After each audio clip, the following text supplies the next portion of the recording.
This is caught! Diggs! Sideline! Touchdown! Unbelievable! Vikings win it! Strap yourself in and get ready. Here we go! The leaders in fantasy football are incoming, giving you the ultimate insight to help you win your leagues and dominate your mates. You're now listening to the Insight NFL Show with your hosts, Guns and Maverick. Welcome to the NFL. Let's go! Let's go! Go!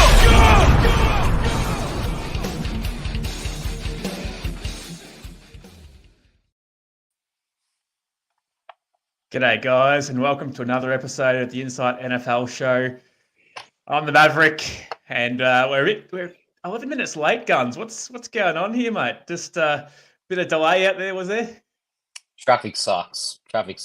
Yeah. Sydney's overrated, but also I love it. There's a bit of duality going on there. But we're here. My mind's a mess, but yours isn't, and that's why you're hosting. And all the best. Look, my mind's always a mess, mate. It's never in the right sort of mind frame at any stage of my life. But here we are, though, mate. We're going to try and talk all week 3, a preview as such of the games coming up. But first, let's go through the injuries.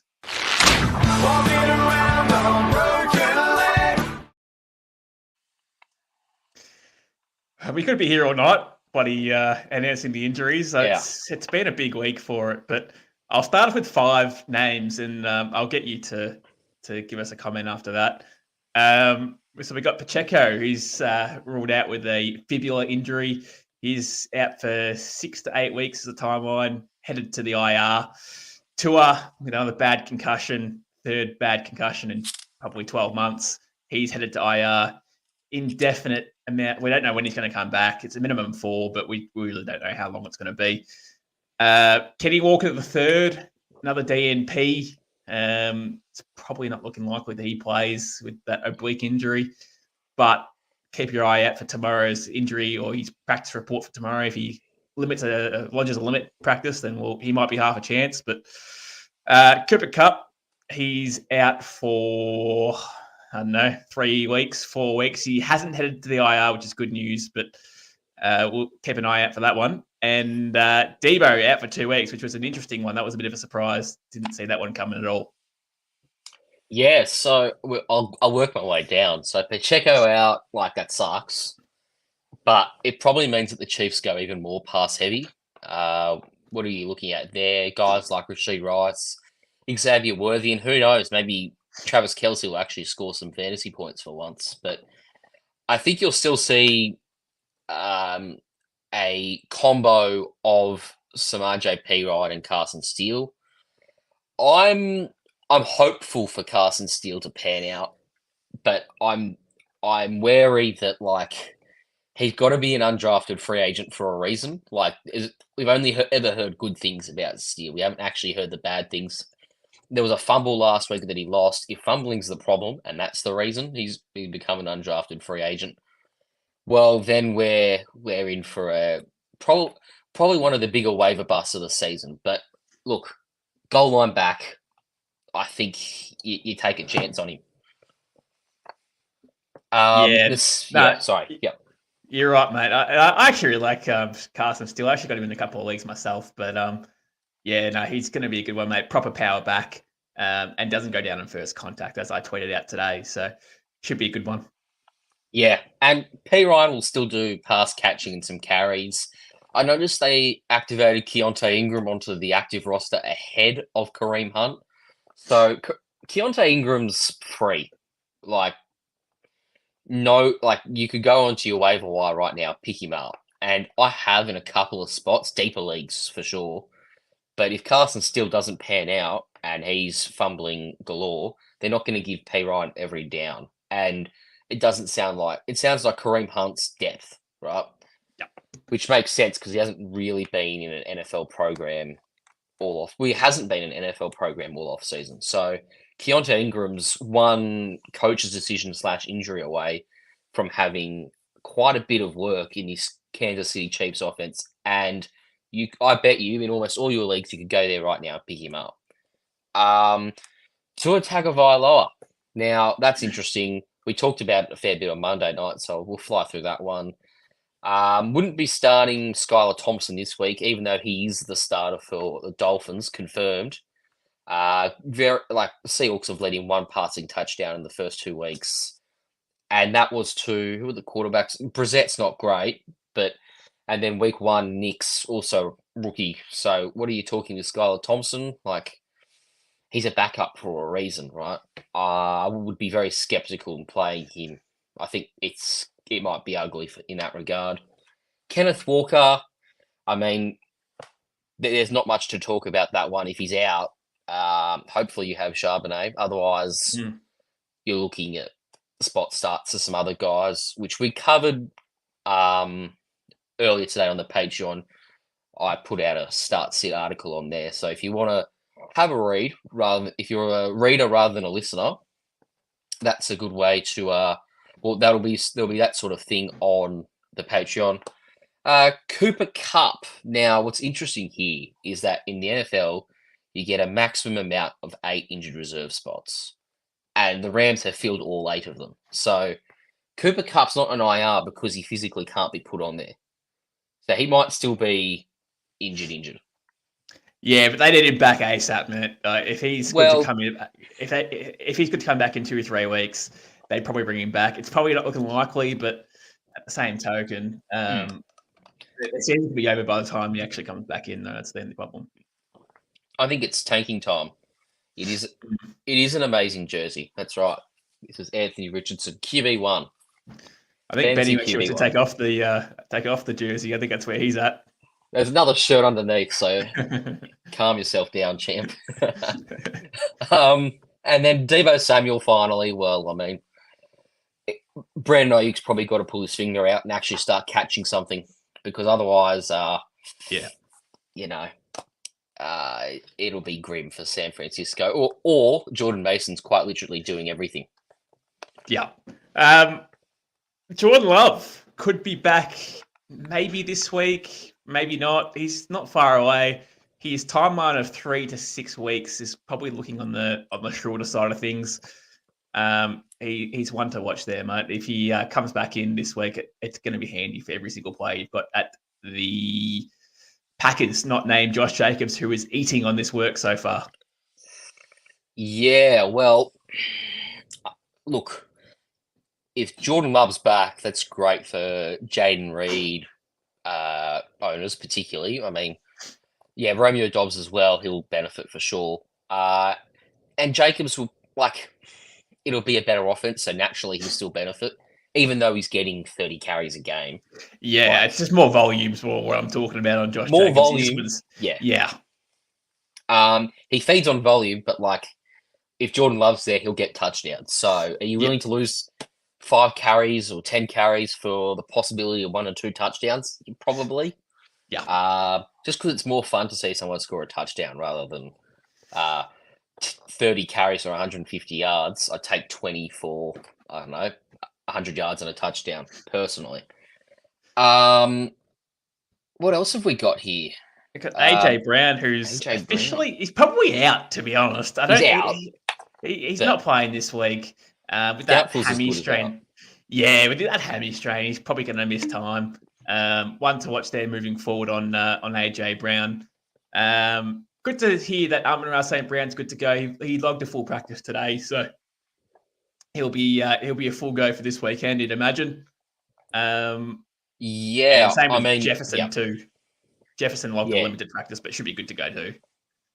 Yeah, I mean, there wasn't much doubt about Amon-Ra and Jefferson early in the week when they came out and they just said it's nothing serious. Well, then we knew we were all good. AJ Brown, he's as good as out. If you're a Devonta Smith owner, man, that's great news, because he really did step up when AJ Brown was out last week, and can't remember the stat line, but I think it was something like 80 yards and a touchdown. There might have been 6 or so catches in there as well. But that's if so, that's 20 fantasy points. That's what you want from a wide receiver 2 who stepped into a wide receiver 1 role. Yeah. Addison did not practice, probably out.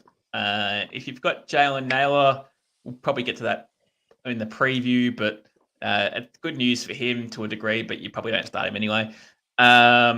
Mixon, soon find out if he's playing. We don't really know yet. They said he's fine, which means he's good long term, but we're not sure if he plays this week or not. That's one to watch. What do you think about Joe Mixon there, mate? Does he play this week? I think he might do just because of the lack of depth in their running back room right now. Obviously, you've got Damian Pierce, who's got a more serious injury, being a hamstring, and he's in a fair bit of doubt. He didn't practice at all, I don't believe. He might have been limited, actually. I don't know. But yeah, if he misses, we're talking a very thin running back room, like it's Cam Akers and Ogunbale, or I don't know how to say his name, but the guy that kicked a field goal for them one time. It's those two, and it's not. That wouldn't be pretty for them. I mean, Akers is solid, but like, you can't have him doing everything in a game because he's just not that sort of player these days. He's a good change of pace back, but yeah, they need Mixon out there. I think I lean towards him playing rather than not, just out of necessity. If he feels like he's close to good to go, I think they'll flog him. So they're hopeful that he plays. Well, that's never good news when they're saying they're hopeful. Didn't practice today, so one to watch. Njoku, week to week with that ankle injury. Again, didn't practice, but I don't think he plays this week. Yeah, one to watch there as well moving forward, just to see if he trains tomorrow. If he does, on a limited perspective, then maybe he does, but it doesn't seem like he'll get up for it, I don't think. No, I don't think so either. I think we're looking at week 4 to week 5 return for him. But you know, is that the worst thing in the world when Deshaun Watson's at the helm right now? He could return, and Jameis Winston could be the quarterback, and that would be a blessing for fantasy. Yeah. Keenan Allen still not practicing. He's got that heel injury, probably going to miss this week already, you'd imagine, if he's not practicing, and didn't play last week. Never a good start when you're not practicing. So that's going to hurt that Bears offense even more than it currently is already at. And another one here that's not practicing, who probably won't play, I don't reckon, is Justin Herbert. He'll probably miss this week too with that ankle injury. Yeah. Ooh, well, okay. That's good for J.K. Dobbins and Gus Edwards. I think Gus is almost a start based off that news on volume alone. Like, passing attempts wise, they're passing at around 20 to 25 attempts a game. That could drop to 15 to 10. Like, Yeah, that will. They could be feeding J.K. Dobbins and Gus 20 each. Like, that's the sort of thing you're looking at. And if that happens, like, any running back with 20 carries, you start. Yeah. Just with that volume. Like, he'll probably score a touchdown. I don't think he's got a great opponent this week. Oh, no, Pittsburgh have a good defense. Sorry, I got it wrong. Pittsburgh have a good defense. That could be ugly. I wouldn't start any of their wide receivers, though.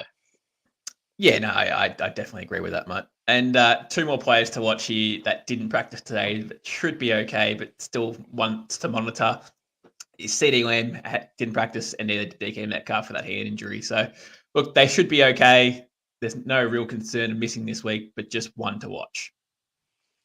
Yeah, okay. Yeah, fair enough. There's a few questions here.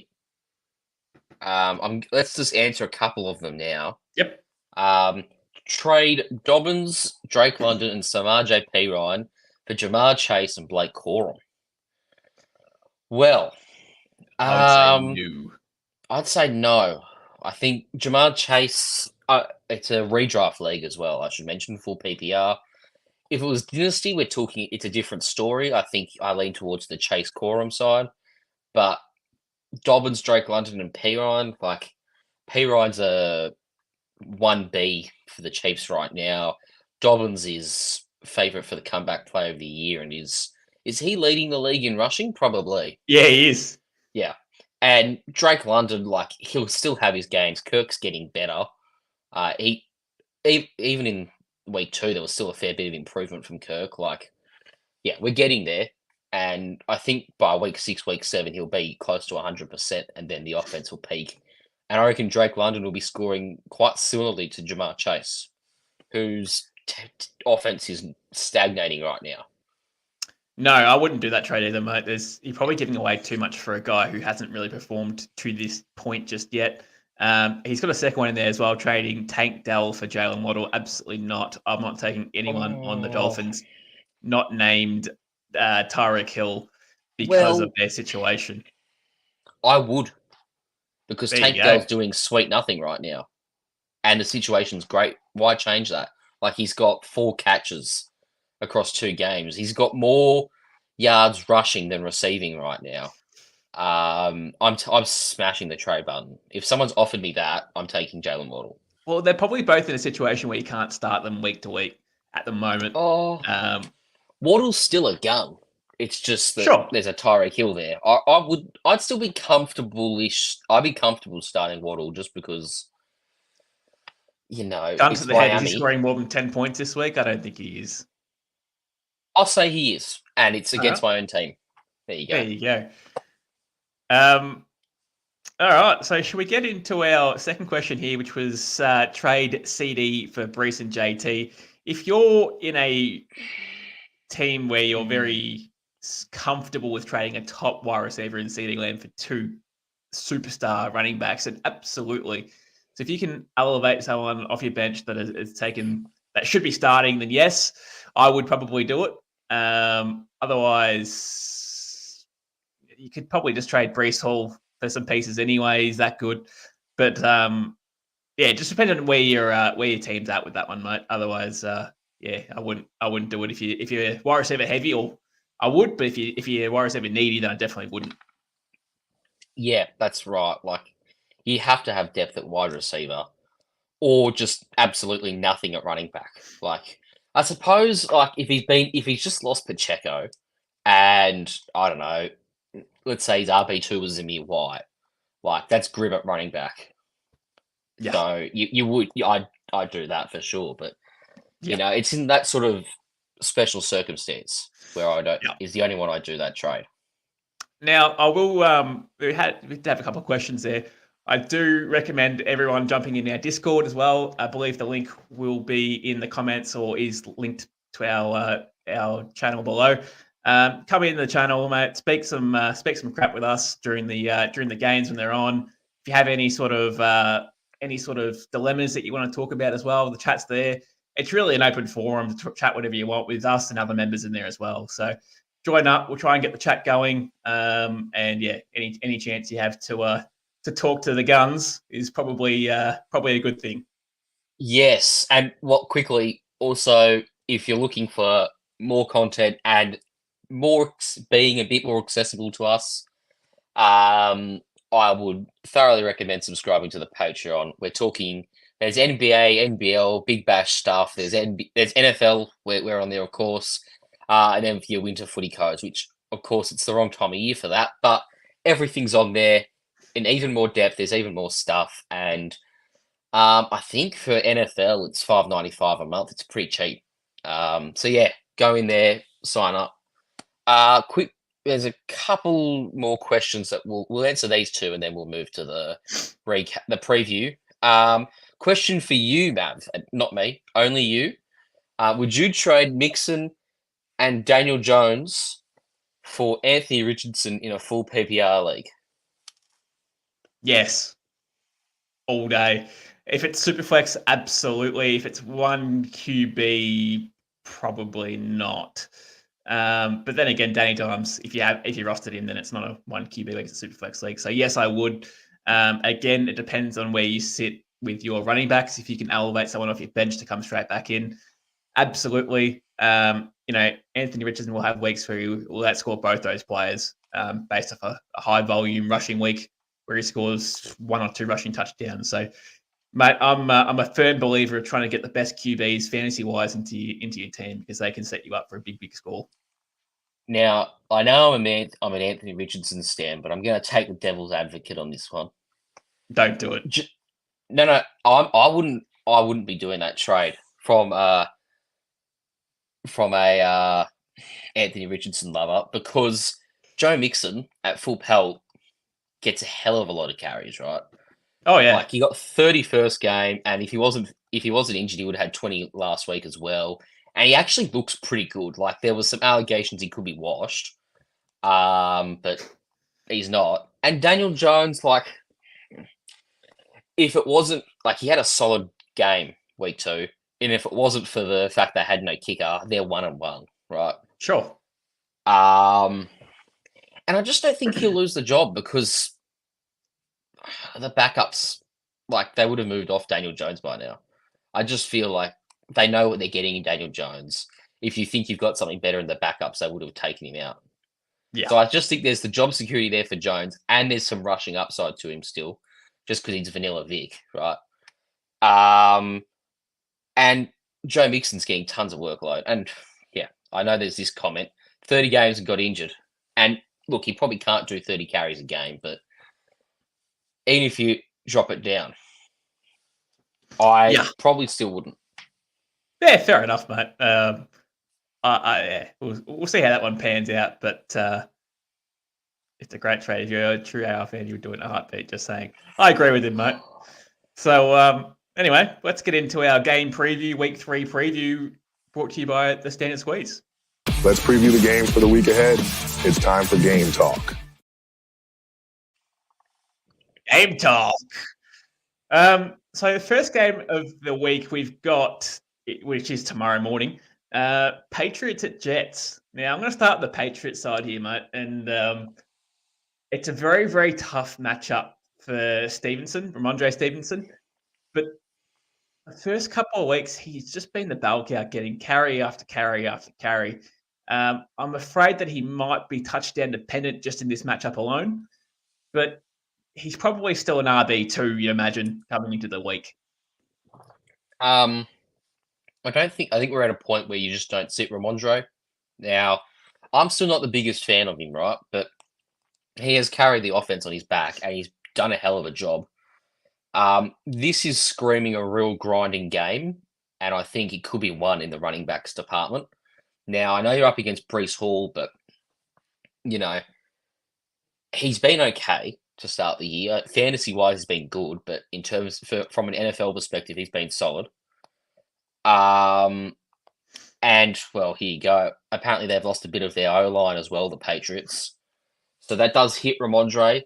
In saying that, though, if we have a look at his workload, he's gone 25 carries, 21 carries, and he's going at around, I think, 4.4 yards per carry so far this season. I'm willing to take a gamble.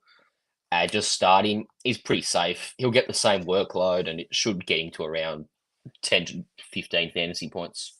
Yeah, so this is only a small sample size, but so far the Jets allow the 6th most receiving yards to running back, and they also allow the 7th most receiving yards or receptions to running back as well. So, he may be heavily involved just in everything alone, but I'm just worried that he might be touchdown dependent to get a really good, really, really good fantasy score. But I mean, the floor should be quite high. He should get, I think the floor should be about 10. So you take that for an RB2.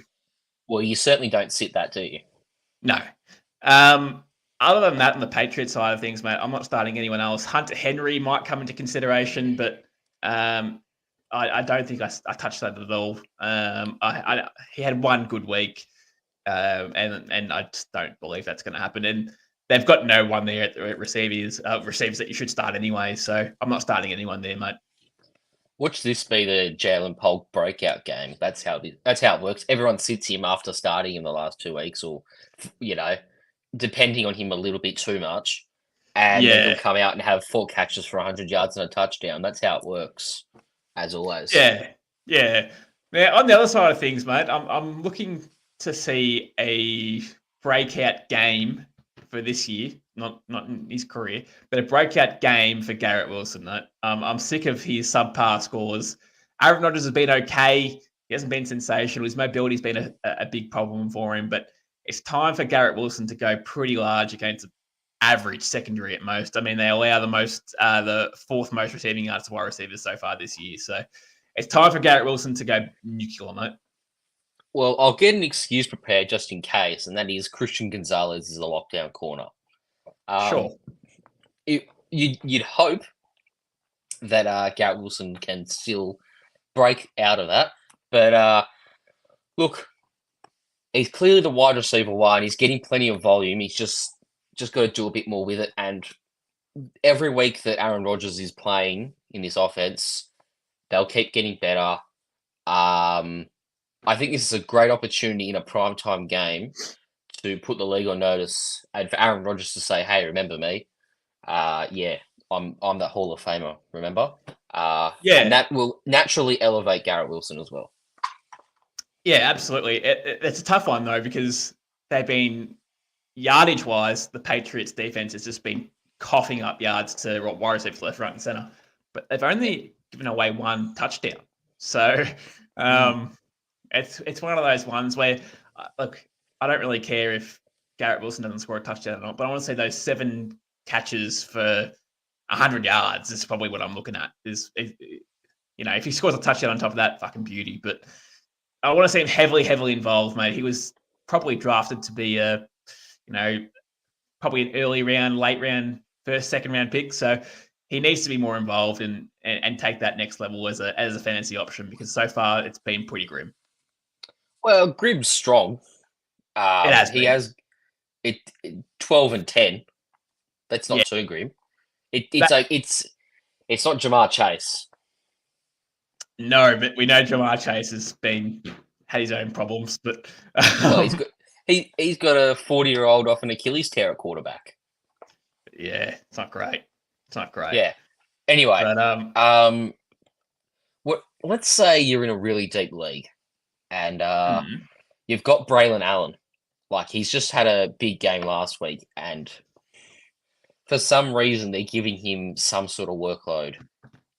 Are you starting him? Is he a desperate flex option? Or are you just not going near him? I'm not going near him. Yeah. I'm not in that situation. But I know there are people who are contemplating it. No, I think that's a real desperate play. Brees was sort of managed to a degree last week, and they have a great backup there who can spot him. And it was just one of those situation plays where he took his opportunity and ran with it. But there is no situation where you should be starting Braylon Allen. Yeah, if you're an optimist and you reckon that the Jets blow out the Patriots here, he could get a quarter and a half's worth of starting running back work, but that's very optimistic, and I don't want to be looking at a 0 with my flex spot for 2.5 quarters at the very least, right? Yep. No, that's spot on, mate. Let's move on to the second game, which is your Monday morning slates for us. It's a pretty average game, this one, to be honest. I'm not really looking forward to it, but Giants at Browns is the next matchup. I'm ready to see Amari Cooper also come to the party this year. Hasn't yet, and to be honest with you, a lot of it's been on him. He's had a lot of drop passes that he should have been should have caught, should I say, and hasn't really been too engaged, it seems. But he always finds his way back. Amari Cooper does this every year where he might start a bit slow and then comes up big. So you have to start Amari Cooper this week, right? Yeah, you do. You definitely do, because we're talking about the New York Giants who, who they got? Deontay Banks, and that's it, really, in their secondary. They lost McKinney. They haven't really replaced him. It's just Deontay Banks. I mean, I mean, starting Amari Cooper. There is someone I'm not starting. Well, actually, I probably would start him but I'm a bit speculative on Jerome Ford. Like 7 carries last week to Deontay Foreman's 14. I said in our Patreon article this morning that we should be starting Deontay Foreman because this Giants defense is not good. And I would suspect that there's a rushing touchdown in Foreman in this game. Or there's rushing touchdowns on offer. It's whether it's Ford or Foreman. But the recent form suggests that it'll be Foreman that has the goal line stuff. Yeah, so the Giants so far this year are fifth worst at stopping the running back on the ground in yardage, and it looks like it's been Foreman that's been out snapping forward, as you've been saying. So I think it's a risky play if you do start Ford. I think it's a risky play if you start Foreman.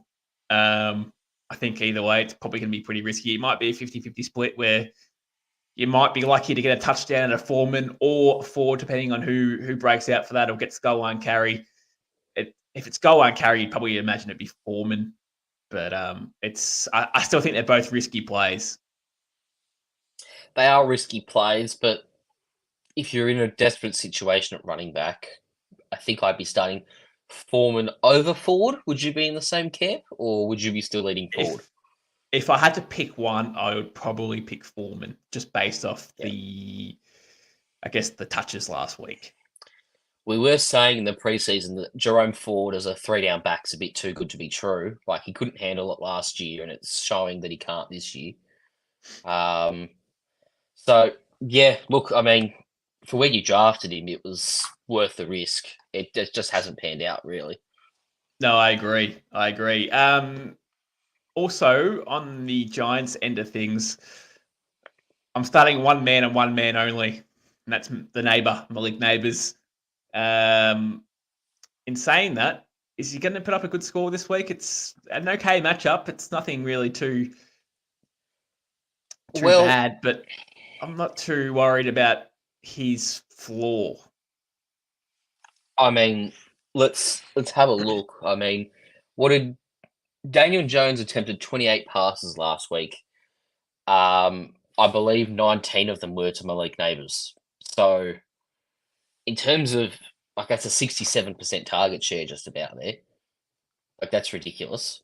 I will say, though, on top of that, though, that they played one of the worst defenses in the NFL. They did, but clearly the game plan is get the ball to Malik Neighbours at all costs, and if we have to throw to someone else, we're in a bit of trouble here. So if the Browns are onto that, they'll double team Malik Neighbours the whole game, and Daniel Jones probably gets benched. But if they're not quite onto it, Malik Neighbours probably still has a game, and I'd still be starting him. He's a very good wide receiver. Yeah, you'd have to, wouldn't you? Mm-hmm. I'm sick of this game already, mate. It's going to be a bit of a snooze fest, I reckon. But we'll move on to the next one. Which this one's going to be interesting, mate. But it's the Bears at the Colts. Now I'm going to start on the end of the Colts side of things. I'm going to start with Anthony Richardson. He's a smash play, obviously, week in, week out. But in saying that, the Bears secondary is very, very good. So I'm worried if I'm starting Pittman. I've got Pittman in a different league, and I am starting him, but I am nervous. You know, he's still seeing the majority of the targets there, but he's not ripping them down as fantasy points as such. Well, so my thinking is that if Indianapolis's defense shows up and they put a significant amount of pressure on Caleb Williams, they'll be in good enough field position where it's going to be hard for Anthony Richardson to go wrong, and he could just take off and run, and that's how he'll score the points. Now, in saying that, they did lose to Forrest Buckner. He's on IR, I think. So their pass rush is severely weakened. This is going to be a close game, and I think it will genuinely come down to quarterback play. I think if Caleb Williams has his breakout game, the Bears probably win it.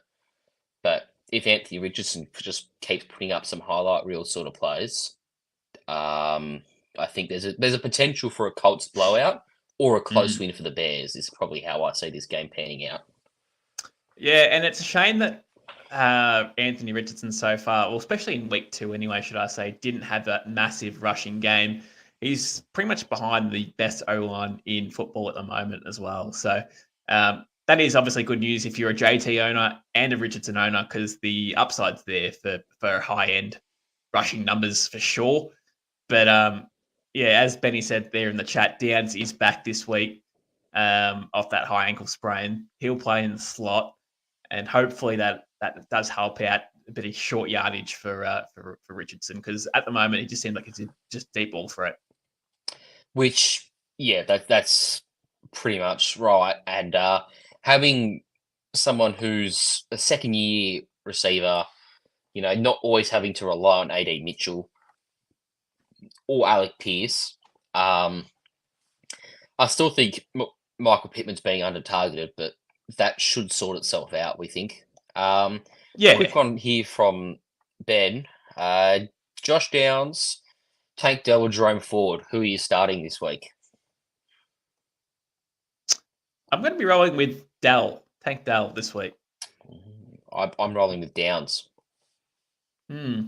I believe that, just on that question, that it's probably time for a Tank Dell breakout game. He's been pretty quiet the last two, so he's good enough to go nuclear, obviously, in any given week.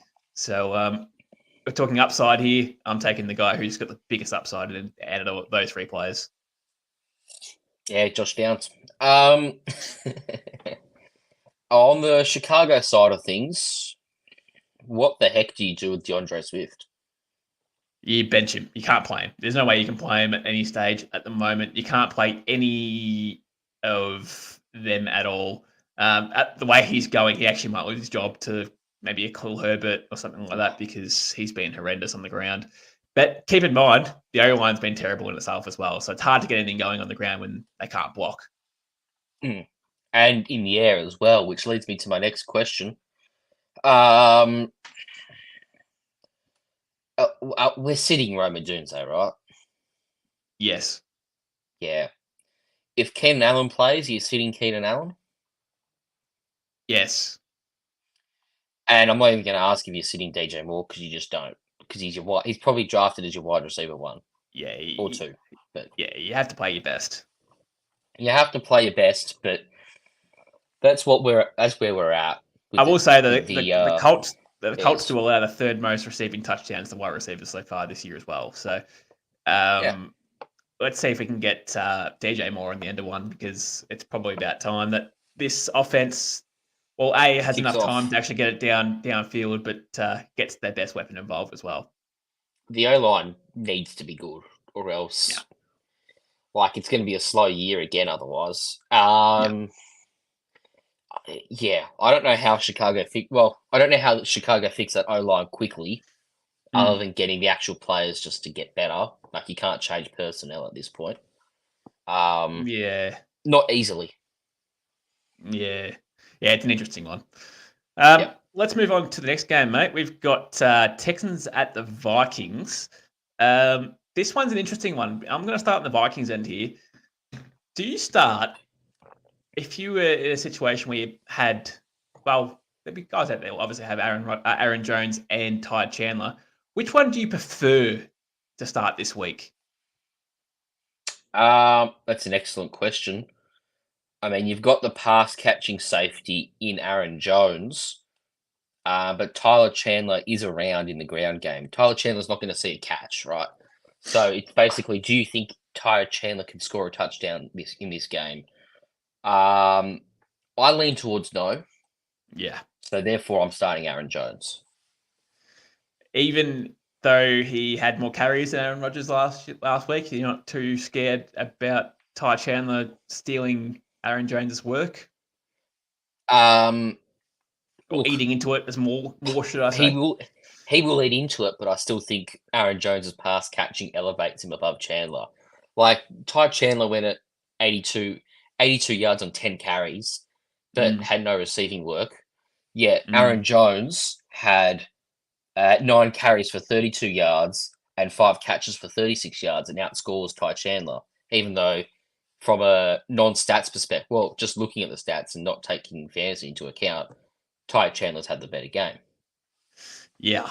And you know what it's going to come down to? It's going to come down to touchdowns again. Because the way they played last week, it doesn't matter who you start, really. It's pretty much going to be a 50-50 split. And if they don't score a touchdown, then who gives a shit? They're probably going to score average scores. But man, I'm probably with you. I'd probably start Aaron Jones as well. And I think Aaron Jones will see the goal line on top of that too. So if they had that opportunity. Which they should do because it's Sam Darnold in MVP form. Yeah, but they play against a very good Texans defense who are pretty much ranked number 3 at the moment in the league. With Will Anderson Jr. and Stingley as well. He's been very good. So, tough matchup for these guys. JJ, obviously you start. It's also a Daniil Hunter revenge game as well. I'm expecting 3 or more sacks. Yep.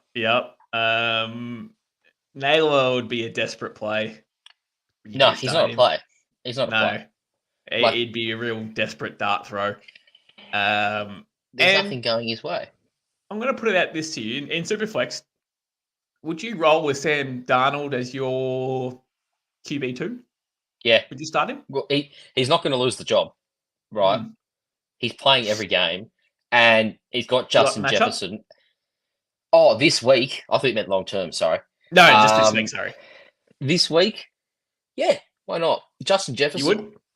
If Justin Jefferson's there, and you're the quarterback, you're going to do okay. Always. Yeah, okay. Like, he's that good. He's QB proof.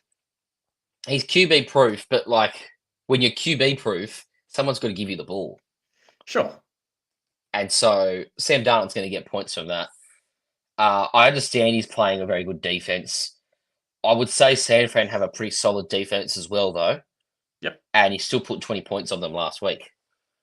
So I know there was a 97-yard touchdown in there. I was going to say.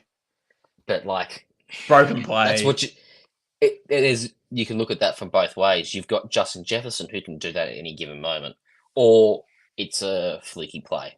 Like, there's two ways of looking at it. Regardless, I'm starting him. Fair enough. Now, on the Texan side of things, we have answered a few questions to this point about Tank Dell. Tank Dell's been receiving a lot of questions actually across the community, and it's pretty much because he hasn't seen any volume at all to start the season. What's your thoughts on Tank Dell? I'm going to ask you two questions actually. What's your thoughts on Tank Dell for this game coming and long term for the rest of the season? All right. Well, I'll start out with this. He's seen 11 targets in 2 games, right? That's solid target. That's a solid target share, right? However, he's only turned that into 4 catches for 37 yards receiving. So, performance-wise, he's been pretty poor. Short term, I'd like to sit him. Like, the fact I'm taking Josh Downs, who's been injured, ahead of Tank Dell, tells you what I think of Tank Dell right now. We also mentioned in the preseason, like, he's the wide receiver 3. And he was being drafted in the 50s. Like, no. That was just it was a pick that was bound to fail, I think, personally. Now, it's harsh, but, and it's not even from a hindsight perspective, because we're 2 weeks in. But long term, Tank Dell's not a desperate flex, but he's a flex at best.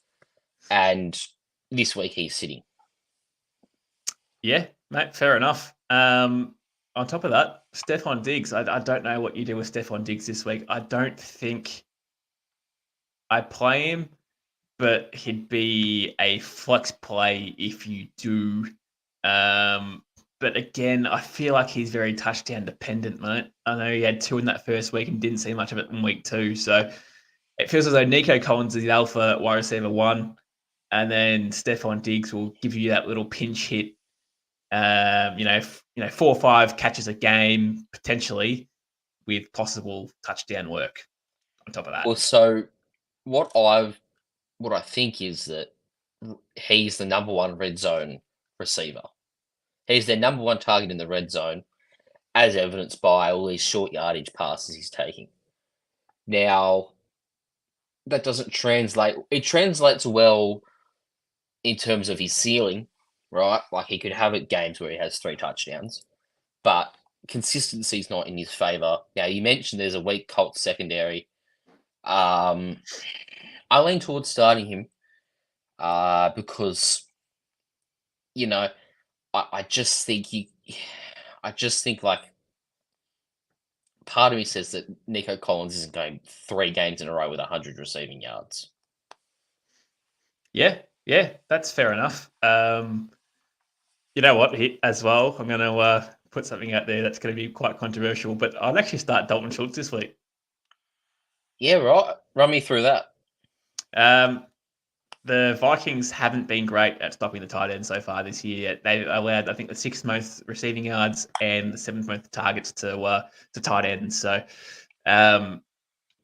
it'd be a desperate play. But at this point, mate, with tight ends, Dallas Everyone's got a desperate play. as a tight end 1, and he scored 12 fantasy points on the year so far. So, this is probably in half PPR. This is half PPR. Yeah, okay. Yeah. Not full PPR, but half PPR. He's currently ranked at number 12 somehow, and he's been pox. So it doesn't really matter who you play at tight end this week. It's a dart throw, and I'm throwing a dart at Dalton Schultz. I think he might have a good game. Yeah, why not? Let's move on to the next game, mate. We've got the Eagles and the Saints, or Eagles at Saints, should I say. This is going to be a fun game, I think. Just the way that the Saints have been playing, they've been pretty much a top-tier team for fantasy if you're not named Chris Olave, and just a fun team in general to watch. But, mate, I'm smashed. I'm gonna add 2 teams in here and not go team for team. I'm going to add both teams in here. Every player that you've got that is fantasy relevant, I'm starting this week. Rashid Shaheed included. Olave should bounce back. Kamara, obviously you start him. Derek Carr, I'd start him in Superflex leagues. I would play, obviously, Barkley, Hurts, Devonta Smith. I'd probably still persist with Goddard. I'd play everyone, mate. I'll tell you what, you're talking about throwing a dart at tight end. Taysom Hill. We're due a Taysom Hill massive game. Is he injured? They come around. He's questionable. As of 14 hours ago, he was hopeful to practice on Thursday. So that we'll find out in the morning how he is. If he's limited at least, I'm starting him. Like if he's playing, I'm starting him because there's every chance he has one of these stupid games, which he tends to have at least 2 a year.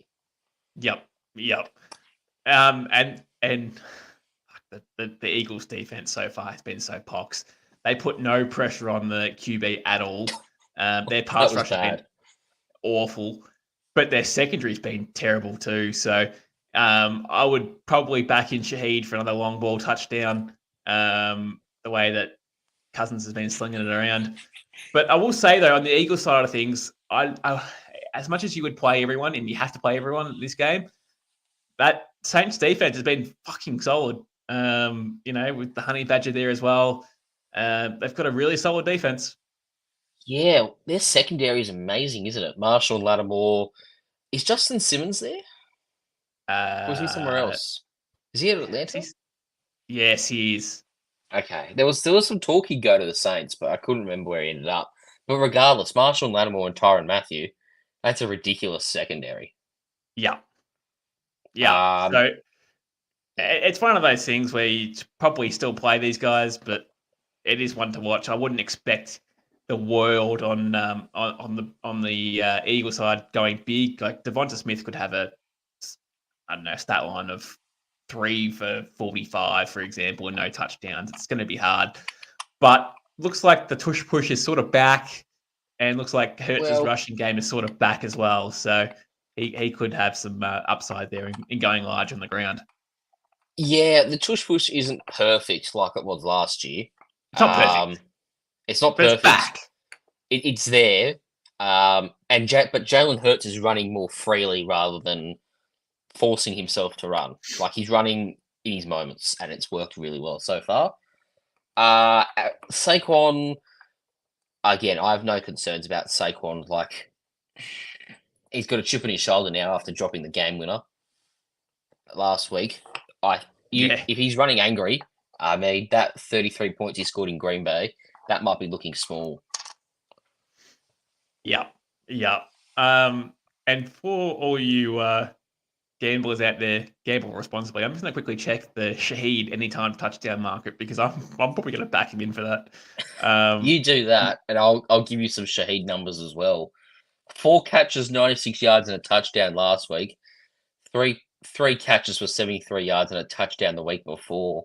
I mean, I understand that we're dependent on big bombs, but with the way the Saints are playing, it's not overly it's definitely not unrealistic for him to have one of these passes. He's paying $3 for an anytime touchdown. Incredible. Well, there you go. Incredible. You're putting the house on it, and Yeah. we'll be crossing to you live from under a bridge next week. Probably.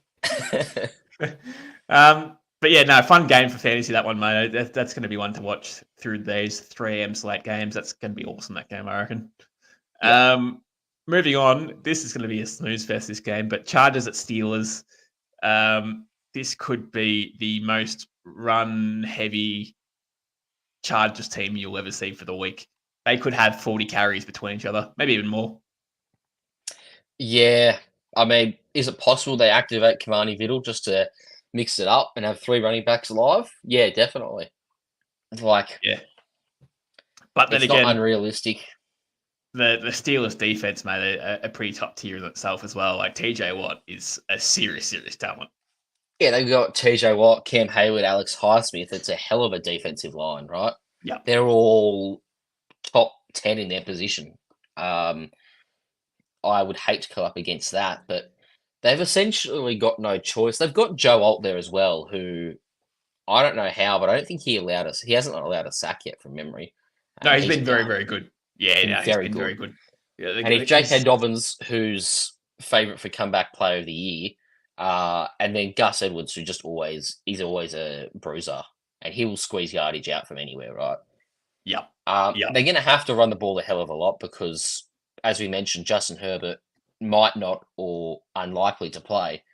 And they shouldn't be passing because they're no good at that with Easton Stick or whoever their backup is now. Who is well, their they backup? haven't been Taylor passing Heineke. Taylor Heineke is on their roster. Well, this changes everything. No, it doesn't. But you know what I mean? Like they haven't been passing with Herbert there. They've been sort of managing the game to a degree. They ain't going to use a backup to pass the ball more than Herbert. So I'm benching every single Chargers wide receiver. Not playing any of them at all. And again, if they do score well, it's going to be very touchdown dependent too. They're not going to score based off volume. So on the other side of things, mate, George Pickens, smash play. I think this is the breakout game for Pickens. We were very close to it being last week. Like he probably had 70 yards taken off the board and a touchdown because of penalties. Yeah. I just think like if things just improve a little bit for that, like if they're just a little bit more lucky than what they were last week, like this is not a good defense.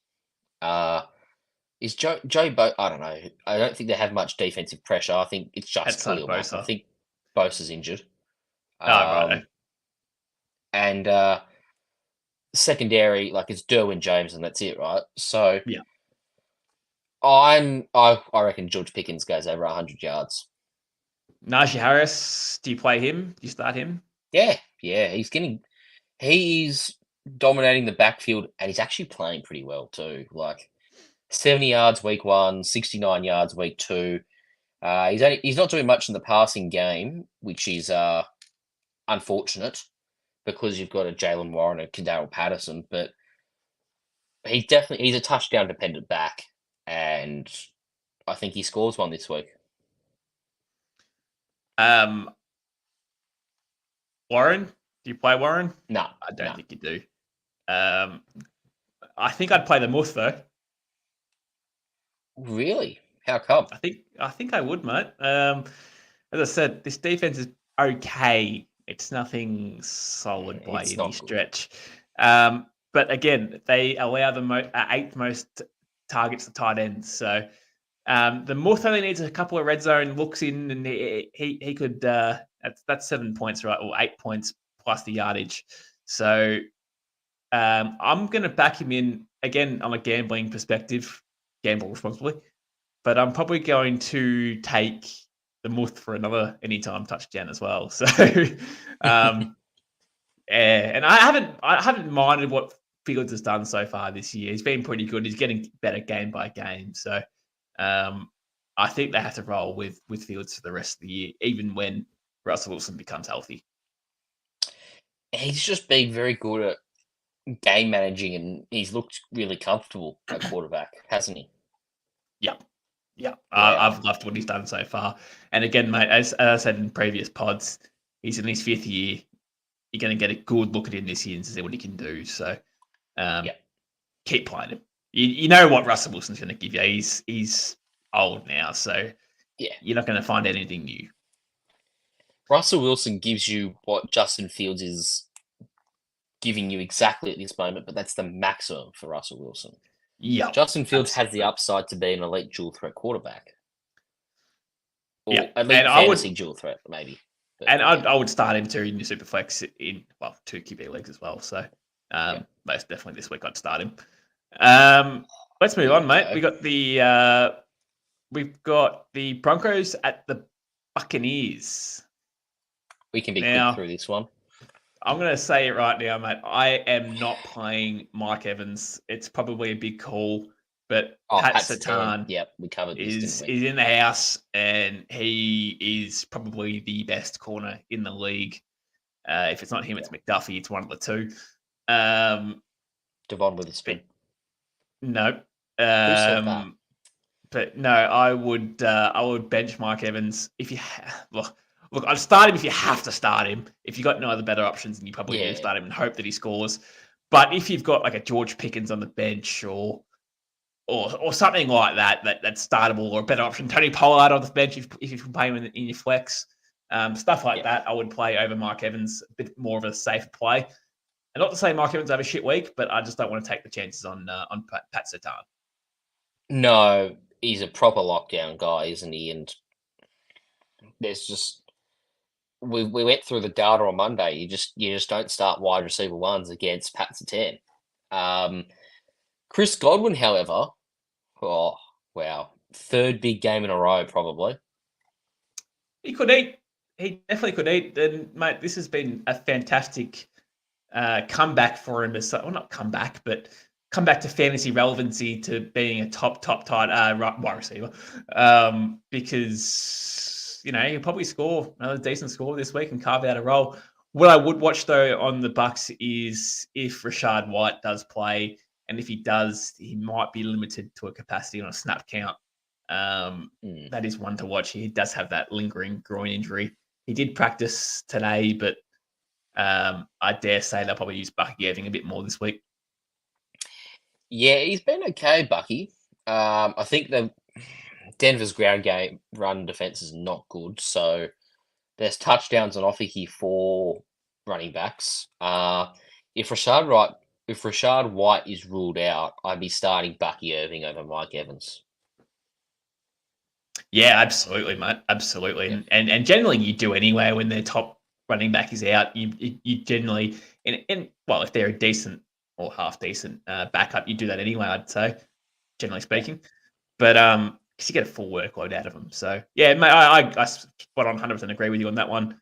On the other side of the pill, I'm not starting anyone, mate. There's no way you start anyone on the Broncos so far. Is there anyone you'd look at all? Nah, let's move on. All right, so we've got next game, Packers at the Titans. Now, this one's a hard one for me, mate. I'm going to start on the Titans, and they've been probably one of the weirdest teams coming into this year so far. But Tony Pollard, smash start. He's an RB2 coming into this week for sure.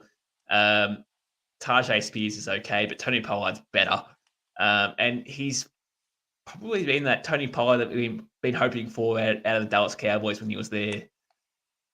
Well, this is what we were hoping from him last year. Like in 2022, when he split the backfield with Zeke, we were like, if he can just replicate this next year, this is a stud fantasy running back in a stud team, right?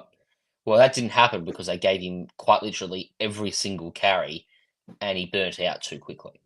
Now, they're doing well at splitting the carries 2/3 Pollard, 1/3 Spears. And it's working out beautifully for Pollard because his yards per carries up.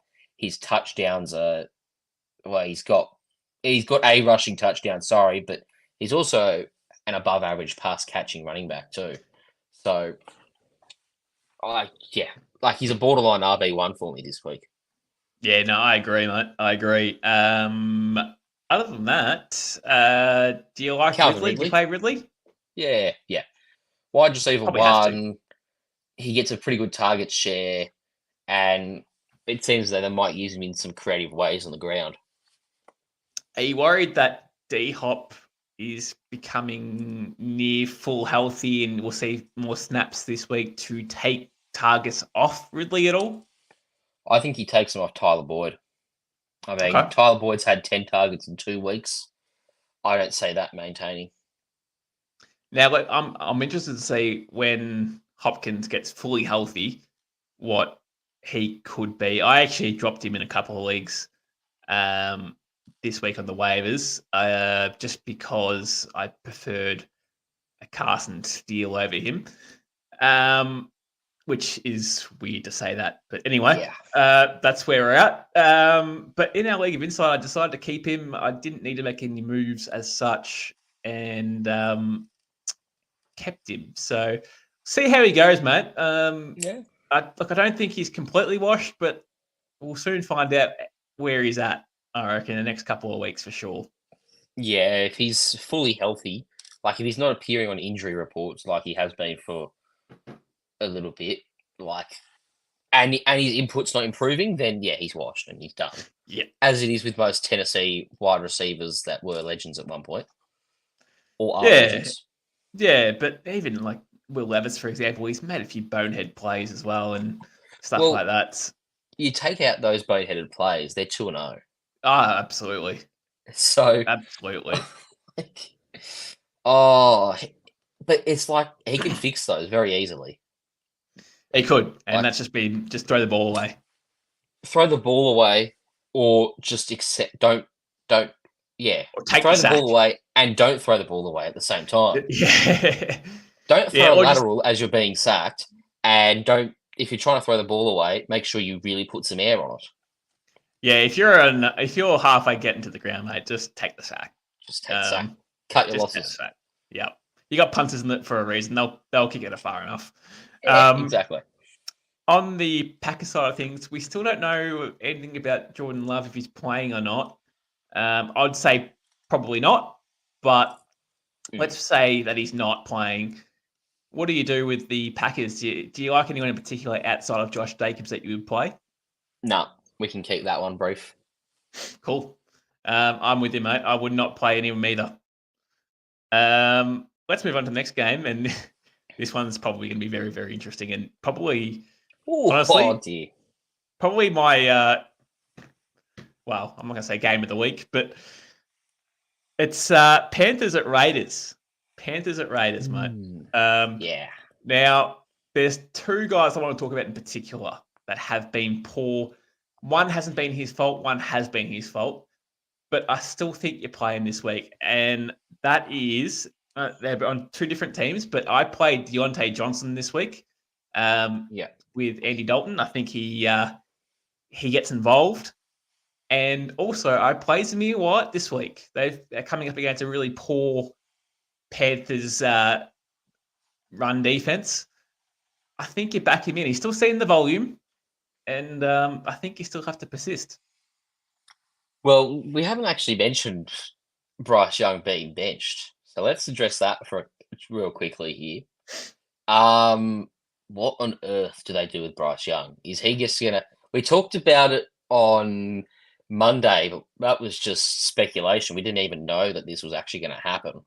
I think I might have said there's a world where they bench him for the year and just get him to just rest him up, get him learning, and when the offensive line's a bit better and he knows a bit more, try it again. But man, mate, this if his confidence wasn't killed going into this week, it's now completely gone. It might have been at 5 and now it's at 0. No, I'd say it would have been at 2 or 3. Now it's at 0. Yeah. And I think it's to the point now where he can't probably come back from where he's at. Like, we've seen it with multiple QBs in the past. Sam Darnold of the Jets moved around the league for a while, couldn't find a way around the league until he's found the Vikings, and same with Zach Wilson, who's in the same boat too. So they're both high picks in that same area. So I think he's done and broken, mate. I have some confidence that they can fix him. Just because there's not enough quality quarterback prospects coming in the next draft to take another punt. And we also said on Monday, they haven't got the facilities or the coaching or the GM chair, whatever. They haven't got the organization's not built to develop a quarterback. They need someone who is ready and they need an experienced quarterback who's not fully washed. That's the answer. So where you get that, I don't know, but you've pretty much got to sell the house for a quarterback like that because you can't. Yeah. They can't develop one. They've tried for like the last 6 years and they've failed 3 or 4 times. Like, we're at the point where you just give up on going down that route. I think Bryce Young's best chance is another team at this point. And he'd be a backup when he goes somewhere else, but at this point, that's probably his best chance. I have faith that he will, he's going to be in the league for a while because he's the number 1 overall pick, right? I kind of think, the Steelers is not a bad shout for Bryce Young, but I think you've got a good one in Justin Fields. I don't think you need him. There's going to be teams like Miami, right? If the Carolina Panthers decide they're done with him now and Tua's cooked, I'd love to see Bryce Young go to Miami, learn from Mike McDaniel, have Tyreek Hill, Jalen Waddle, give him the house of weapons. If Tua's actually done, I reckon you might actually get Alabama Bryce Young. Well, mate, they've never really had any good QBs coming out of Alabama. Well, not many good ones anyway. Jalen Hurts is a gun. Tua's a gun too. Yeah, when he's Tua's concussed and probably done in the NFL. But I'm doubling down. Jalen Hurts is a bum, mate. Here you go. Okay, I misread what Benny was saying. He's saying trade Russell Wilson to the Panthers. No, they just become more of a meme organization if they go trade for Russell Wilson. It goes in the category of signing Baker Mayfield, washed Cam Newton. I think Teddy Bridgewater started some games for them at some point as well. It's brutal when you say Andy Dalton's probably been their best quarterback since prime Cam Newton. Yeah, spot on, mate. Spot on.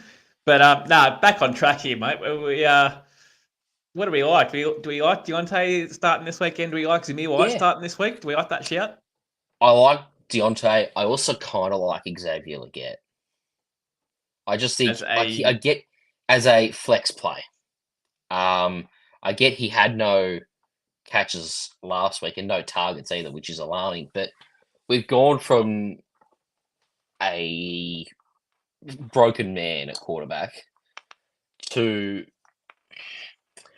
an experienced NFL veteran who's a very good backup, right? He's a borderline starting quarterback in the league. Borderline. Oof. I like it. I reckon Xavier Legette has a couple of big bombs this week. But Deontay is absolutely a smash play. Yep, I agree, and I think so is Zamir White. I think his volume's been there, mate. So I'll give him one more. I think you give him one last chance. If it's not this week, it's never. Yeah. You wouldn't cut him, but he becomes depth in your team if he doesn't pop off this week. Yeah. Let's move on to the next game, mate. Dolphins at the Seahawks. This one's going to be an interesting one, I reckon. Now, JSN, based off his breakout game last week, you probably start him, you'd imagine. DK, obviously, you start him as well. I'm fine starting those two, but you obviously bench Lockett. he's probably starting to get phased out of that offense now. I think there's a world where he gets traded before the deadline this year. Possible, Like, yeah. There's enough depth in their wide receiver room. Like Jake Bobo's a serviceable wide receiver 3, where you may as well try and get some value out of Lockett. Now, there could be a bit of a loyalty side to it where Lockett's a Seahawks legend, and he might stay on the roster, but you could probably get some draft capital for Lockett before he's widely described as washed because he doesn't get much ball on the Seahawks. He might get a 3rd or a 4th, maybe. That's not bad for a Yeah, it's 31-year-old wide receiver 3. I'll take a day 2 pick. Yeah. And Charbonnet, if he gets the full workload, start him. I think you would too. Yeah. Miami's defense isn't their strong part of their game. Like they've got Jalen Ramsey. Defensive line's a bit weak. It's okay, but it's nothing special. They've allowed the 4th most rushing TDs to a running back so far this year. So if you do get Charbonnet as a full workload, then I think you start him. All right, gambling man, how much is it for Zach Charbonnet anytime touchdown? It is, if you... I'll fill in some time. Yeah. Devon A-Chain, smash start. Don't know what we're doing with Raheem Mostert. If he's playing, I think you give him the week off in your lineups. I'm playing Jalen Waddle, but Matt isn't. I lean towards playing him just because it's Jalen Waddle and he's a high caliber wideout. But yeah, what's the number? $2, so it's not really anything. That's not value. It can boost the multi, so I don't mind it. So Tyreek Hill, obviously you play your best. Look, I don't love the start, but at the same time, you probably still have to play him. It's Tyreek Hill, so he'll probably see some screen passes and some short work to try and get him on the run, moving, and with blockage ahead is probably where I'd probably try and lean with Tyreek Hill. But he may see 7 or 8 catches just based off short little dump offs to either the left or the right hand side of the line of scrimmage. So, well, that brings me to my next point. Like, if Raheem Mostert's not playing, we could see a copy and paste of last week's stat line for Devon A-Chain. Oh yeah, absolutely, absolutely. I don't think they were going to try and get Skylar Thompson to pass deep down the field to your Jalen Waddles and your Tyreek Hills of the world. That's probably why I do bench Jalen Waddle, because I think he'll be the odd man out in this short yardage game. And again, if he's relatively okay, Jalen Waddle, then you probably start him for the week 4. But I can't trust it, mate. Seriously, I can't trust him for this week. Well, I'll read some stat lines out from Skylar Thompson's 3 previous starts at quarterback. Now, this is 2 years ago, so he's obviously improved a bit since then, but that's all we got here. 19 of 33 for 166 yards, 0 touchdowns and a pick. That's his first start. His second start is 20 of 31 for 152 yards, no touchdowns, no picks. And then his third start came in a wildcard game against Buffalo, where he completed 18 passes on 45 attempts for 220 passing yards, a touchdown, 2 interceptions. Yeah, that's proved my point on Jalen Waddle. I'm out. Yeah, I'm not.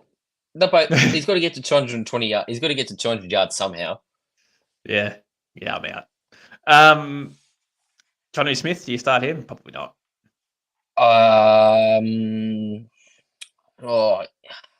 He gets a fair amount of targets, and if Skylar Thompson's not throwing deep, he might actually see something. I'm going to start him. No, it's the Seattle defense.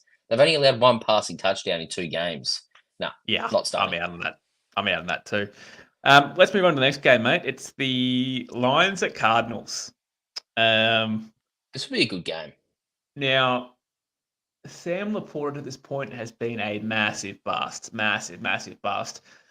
But if I own anybody on the Lions, I start them this week against the Cardinals. I know they had a good week last week against the depleted Rams. But yes, I'm starting every single player I own on the Lions this week. that is fantasy relevant. Do you agree with that? Yeah, absolutely. Jameer Gibbs, David Montgomery, St. Brown, Javonte, Laporta, all in your lineup. Of course, Jared Goff as well if you need to start him. Yeah. Yep, I agree. I've actually, in one of my dynasty leagues, man, I actually own Gibbs, Amon-Ra, and Laporta, and I play them weekly. Won me a championship last year, but You've been doing all right so far this year. nah, Laporta's let me down. My backup's Jake Ferguson, so and he's been out too, so I have to keep playing Laporta, unfortunately. But this is the week where all three of them will pop off. I reckon they'll be on for some big scores. On the Cardinal side of things, mate, do we think Marvin Harrison backs up that breakout game 2? He's arrived. Yes. I think this Kyler and Marvin Harrison connection is going to be continuing to take off. I reckon it'll be more than just 4 first quarter catches and big plays for Marvin Harrison. I think we'll see a more consistent fantasy performance throughout the 4 quarters from him this week. James Conner's a smash start. I think this is just a points fest, this game. Yep. Yeah, it is. Defense it out really the window. This could be one of those it could be a shootout. There's every chance it could be a shootout. Another interesting game, mate. I'm just going to move on to the next one. This is an interesting game. The 0-2 Ravens against the Cowboys. Now you're cooked. Now probably, but I can't get a real solid viewpoint in these two squads at the moment. I mean, the Ravens 0-2. I can't remember the last time I saw the Ravens being 0-2 in a year, and the Cowboys were elite one week and then very, very shit the next week. So it's just one of those things where it's hard to gauge what's going to happen here. But in saying that, from a fantasy perspective, you probably play everyone on the Ravens. Do you start Likely? Yeah. As a tight end? Yeah. Yeah. Because the upsides, as we covered, he's sort of playing wide receiver. Like, he's not really playing much tight end. And he's the wide receiver too on this team. I agree. I think Zay Flowers. I keep thinking Hollywood Brown's still there. What year is it, 2020? Yeah, it must be. But Zay Flowers is going to be I reckon he'll be a high-end wide receiver too this week. I think it's a smash play. He's looking better and better every single week. And Lamar's got the connection with him as well. So it just depends on, now it will just depend on to see if he can get Andrews into the game, the big man Andrews. So that will be one to watch for mine on the Ravens side of things. On the Cowboys side of things, obviously CD, if you had to pick a running back this week, who do you start, Zeke or Dowdle? Or neither. I mean, if I have a choice, I'm starting neither. But if I have to pick one, I'll start Dowdle. I'm staying firm that he's the RB 1A. 1A? Yeah. 1A. I think he's ahead of Zeke. Is he? Well, he's playing better, but it's not a good competition. 6 carries, 16 yards for Zeke, 7 carries, 30 yards for Dowdle. None. But if you have one of those guys and you've lost, Pacheco and it's Dowdle. Yeah. I'm crying, but it's Dowdle. Yeah. I don't like the matchup for the Cowboys at all, mate. I think fantasy-wise, I think it's going to be hard for CD to carve out a solid score. He should still score okay. He'll still get double digits. Yeah. I'm looking more for your 20+. I don't think he'll score that. I'd be surprised if he did. The Ravens' defense is a bit too good to allow those big sort of games. But, hey, if anyone can do it, it is CD Lamb. And Dak is probably an interesting play this week too. Again, you're probably still playing, but I wouldn't be expecting anything over about 15. Yeah, 15, which is still a good score, might I add. It's a good score, but he's not a smash play. No, he's not. Let's move on to the next one, mate. We have got... This is a hard one. This is a very hard one. Is it? Yeah, I think it is, mate. 49ers at the Rams. It's a hard one for fantasy because we think that Ayuk is going to be the number. Well, he's the number one option now on the offensive side of things there. And you play him confidently. But is he going to come back to his form where he once showed that he was the top 10, top 12 wide receiver this week? Yeah. Yeah, I'll just be blunt. I think he does. This is going to be. This will be a blowout for the 49ers. Should. I mean, if there's struggles for Purdy in the air, you've got Jordan Mason, who's on. He's CMC 2.0 for some reason. You played Juwan Jennings?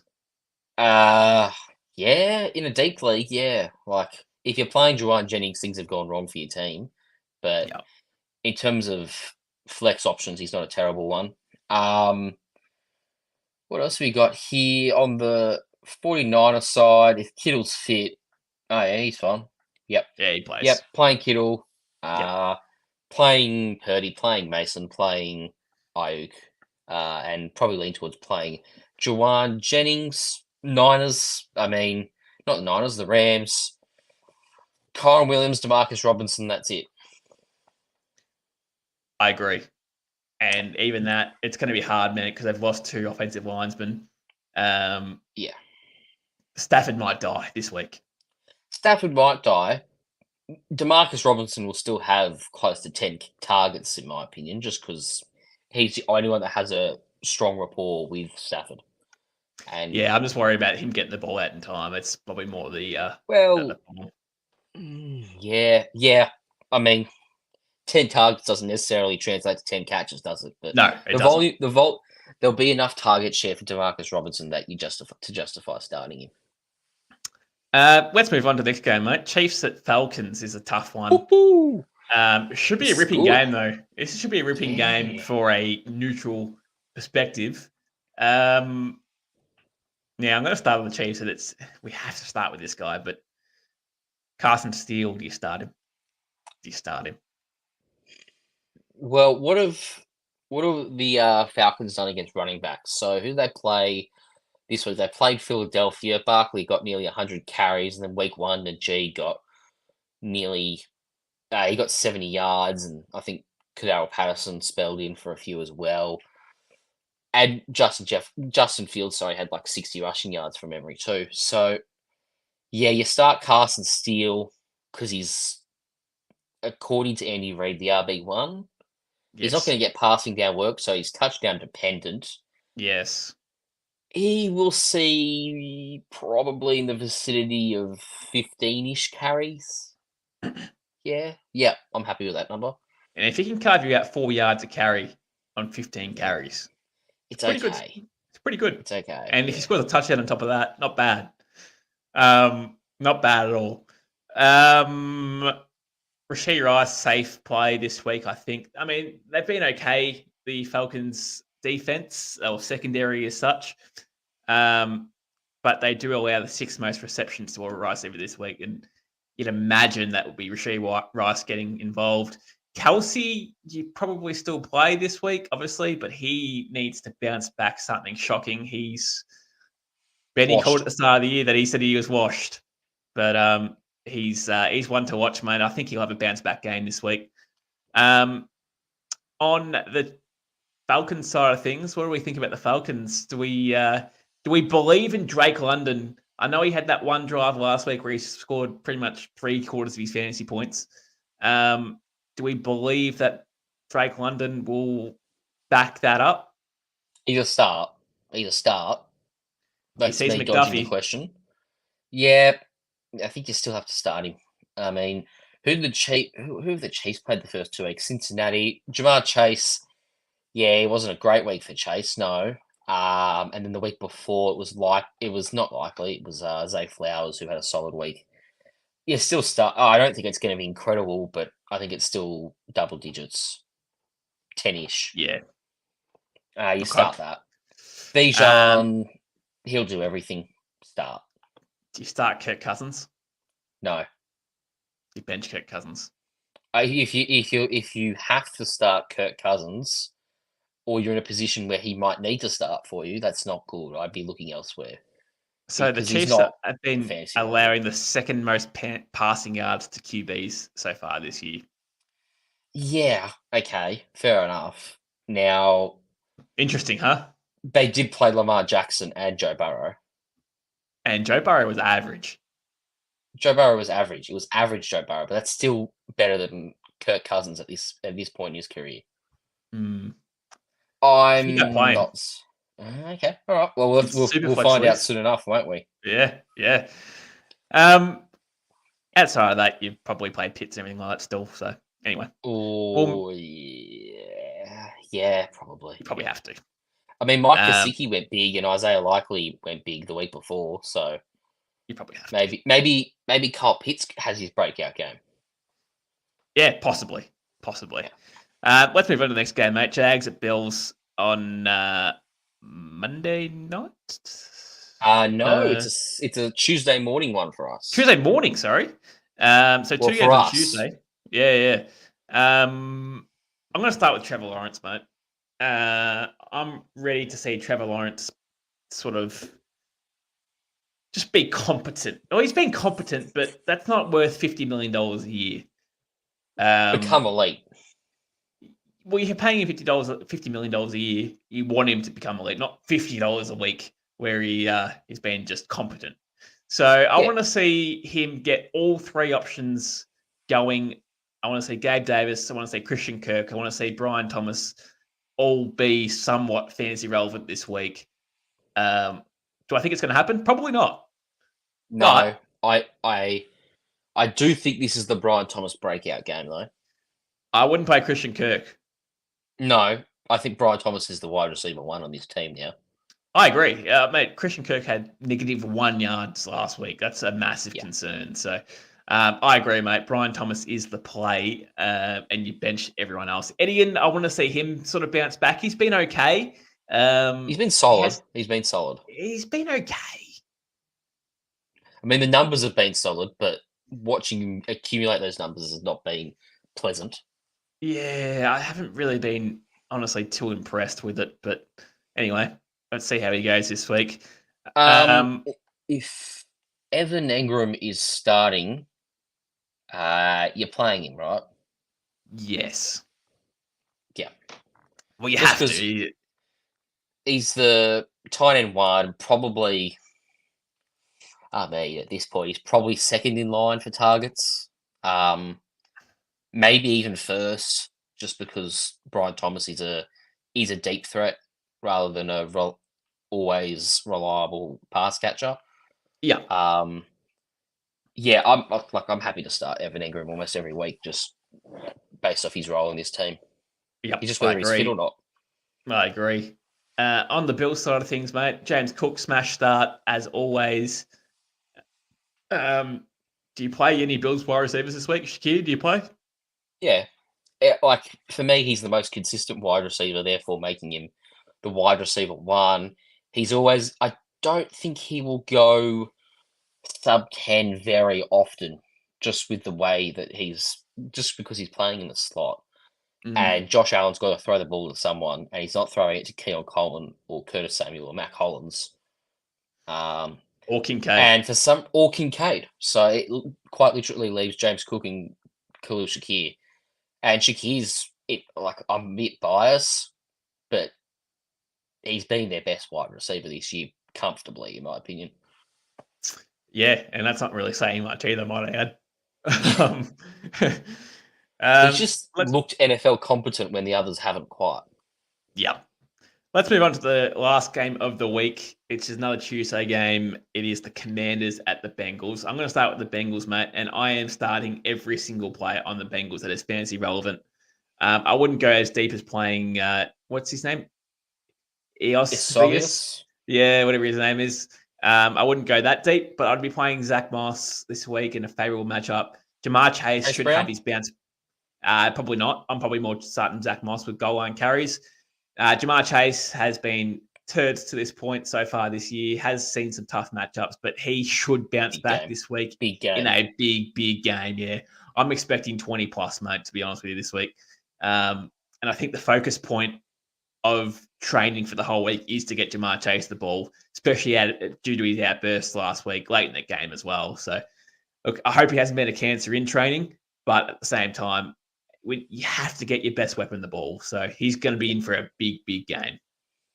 I also think Joe Burrow probably knows how to cool his jets, being a long-time teammate of his. So I have no problems with that. On the Washington side, Brian Robinson, Jaden Daniels, end of list. Yep. You can't touch McLaurin. You cannot touch McLaurin. Not yet. We need to see something before it pans out. I agree. Before you start it again. All right, mate. I reckon that will pretty much do us. Again, boys, if you'd like to get into our Discord, please join. And the Patreon. And the Patreon, please join. We'll be active there. It's where you can get us the most, game day chats. So we'd love to hear from you. I need my working days to be more enjoyable than where it currently is at. So anyone that wants to talk football, please join our Discord in particular, and our Patreon in particular as well, should I say, and talk some shit, even with our other members in there as well. So that would be great. You're out Monday, aren't you? Guns? I'm You're not General here. Saunas. It's a shame when I have a life. Yeah, I'm out. You're wrangling up someone again. Name's left me, but yeah, Defab's back in. Yeah, I've had to break the bank again to get him back in. So he's back in the hot seat. So I appreciate that. And mate, been a great episode as always. Always good to talk football. Week 3, I'll see you up at 3 a.m. as always. Give us a like and subscribe on anything that you listen to, because that is very important to us to get you the best content available. And we will see you on Monday night for another episode of a Week 3 review. Yeah, see you later.